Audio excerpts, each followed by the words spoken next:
अहमद अली आहे छा मसलो आहे? मुंहिंजो मसइलो इहो आहे त मां हिकिड़ो पटियालो आहियां, ग़रीब आहे, मिसकिन आहे। मुंहिंजी छोकिरी खे सरेआम खणी वञी जेको आहे दाम जो पुटु फरीद नालो त साईं सरेआम जेको आहे खणी थो वञे। मूंखे धक मिलियो आहे मुंहिंजे साथ सरेआम छोकिरी खे खणी थो वञे।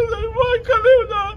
तव्हां वॾनि ऑफिसरनि वटि आयो आहे त अलाह जो नालो खणी आयो आहे, मूंसां अदल कयो, मूंसां इंसाफ़ कयो साईं। ख़ुदा जो नालो खणी आई जी सिंध खे अपील आहे साईं, मुंहिंजी DSP खे अपील आहे, SHO साहब खे अपील आहे साईं। SP साहब दादू खे साईं मां संदाम खे अॻ में चई आयो आहे, हे साईं मूंखे अॻ में गोलियूं अचे घर में हणी आहे। मां मिसकिन करे बेइज़तदारो माण्हू साईं, मां चवां थो मुंहिंजी बेइज़ती न थिए सघे त बि साईं लाहे पाए मुंहिंजी सरेआम छोकिरी खे खणी था वञनि साईं। ॿुधाए एॾो ज़ुल्म आहे। दादी छा नालो आहे तव्हां? मुंहिंजो नालो शबाना आहे। कंहिं खयो आहे तव्हांखे? फरीद दाम जो पुटु गाॾी सां गॾु करे अचे थो असांजे पाड़े में।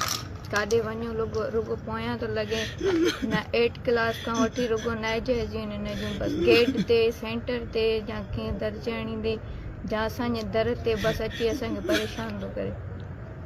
बाबा हिन महिल काउं दर्जो थी तूं पढ़ी? मां फर्स्ट ईयर थी पढ़ां। फर्स्ट ईयर 8 दर्जे खां वठी हू तंग पियो करे तव्हांखे? जी।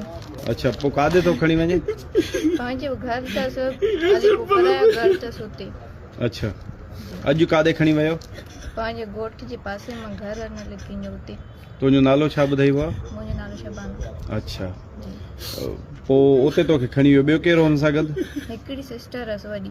अच्छा, उहा उते पोइ उते छा कयईं हुन तोखे जो खणी वियो? कहिड़े हिसाब सां खणी वियो? थप्पा तुपी चए मूंसां साल लेट थी वियमि, मां स्कूल वञणु छॾे ॾिनो। 8 खां पोइ वठी 9 में बि मां एग्ज़ाम ॾिना, ख़ाली मैट्रिक में बि एग्ज़ाम ॾिना ऐं फर्स्ट ईयर में बि हाणे मां एग्ज़ाम ॾियण वारी हुयमि। थप्पा तुपी चए थो मूंसां ॻाल्हाइनि नथा, असांजी गेट ते बार बार अचे थो, असांखे परेशान थो करे। पढ़णु तो छॾे ॾिनो इन जे ख़ौफ़ खां? अच्छा, मां काॾे वञा? कहिड़ो रस्तो खणी अलाह जो नालो, रब जो नालो, रसूल जो नालो खणी आयो, मूंसां अदल इंसाफ़ कयो वञे।